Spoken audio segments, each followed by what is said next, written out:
Great Lakes Prepping here. Today we're in the woods and we're talking about how to make a very simple spring snare trap.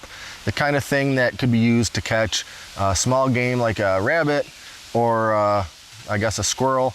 Of course, depending on the size of the trap that you make, you could catch something much larger, but today we're just kind of demonstrating a little bit of a normal sized version of this. And it's pretty simple to do. You need a few pieces that you can make from branches and sticks and whatnot that you find in the woods. So let's get started and I'll show you how this thing goes together and how it works.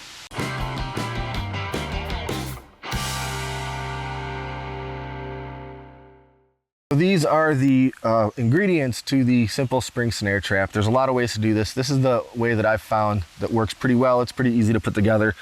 And the first things you need to find and kind of make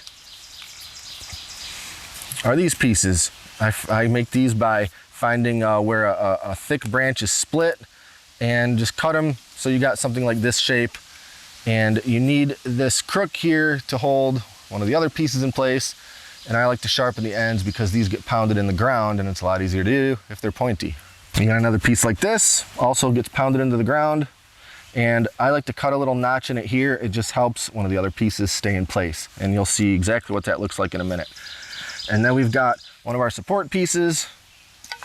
This is actually the trigger branch.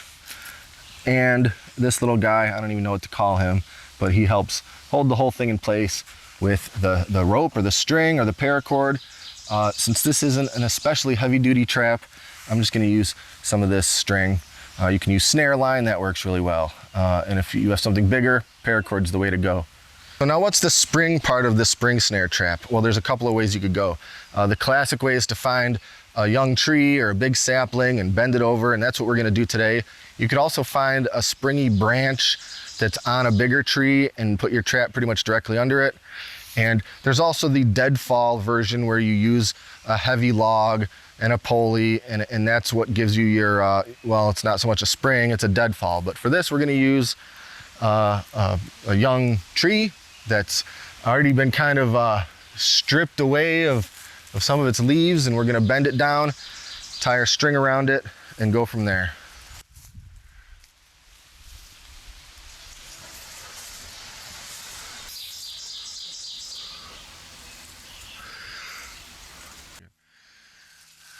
All right, we got our string tied around. I'm gonna just let that back up for now while I get the rest of this going.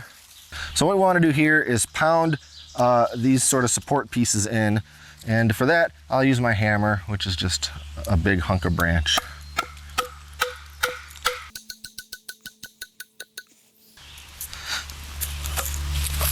And then using our support piece here, kind of measure how far apart we need these to be.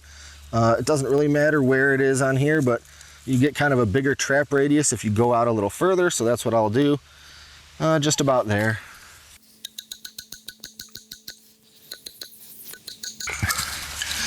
Okay, so we want those to be somewhat close to even. They don't have to be perfect. That seems pretty good to me. And then we got our trigger stick here, and we want to measure this about as long as the stick, leaving a little excess here. And that's gonna put us for this piece here. I'm glad this ground is actually soft enough to do this.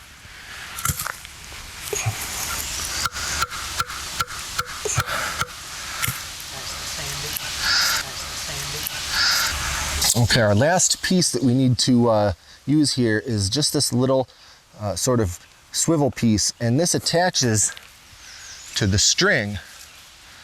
All right, so Kim's gonna help me hold this tree down so I can actually attach the rest of this. And what I wanna do now is tie the string around this little twig. We wanna make sure to leave a lot of excess string because that's actually going to be the snare that grabs hold of your critter. So just about here, I wanna tie this string around one of the ends of my little twig.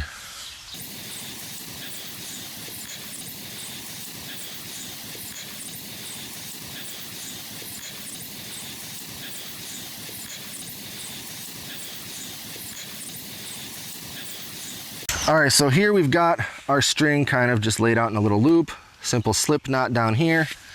And as you can see, when the trigger lets go and the tree goes flying, it's gonna close whatever's in this circle and well, lift it up into the air. That's the desired effect.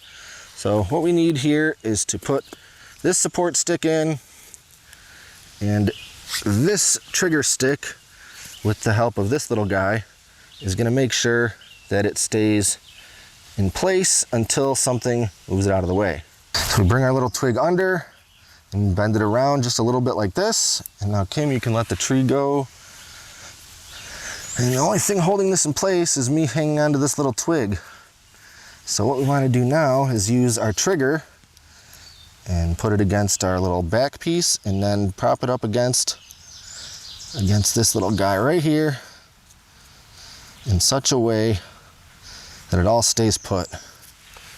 Now, I could have pounded these down a little bit more and got this trigger stick lower to the ground.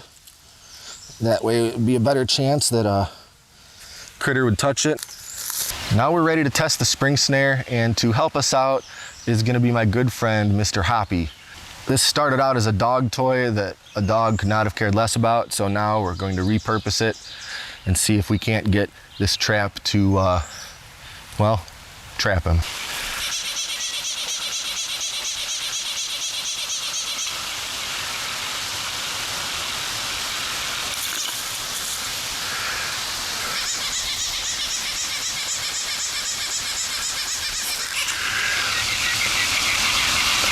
A difficult sight to see, but a necessary one when it comes to survival.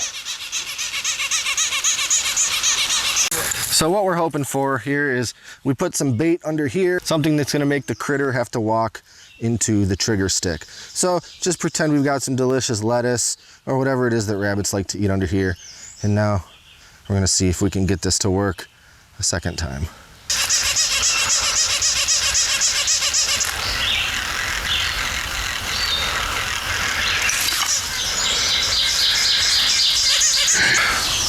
Well, it didn't exactly fling him off the ground, but as you can see, it did grab two of his legs. And, you know, he's just not gonna be going anywhere. So that's about it for now on this very hot, humid, northern Michigan sort of day. Don't forget to like and subscribe and stay up to date on all our latest stuff. Thanks for watching on behalf of me and Hoppy here. Until next time, this is Great Lakes Prepping.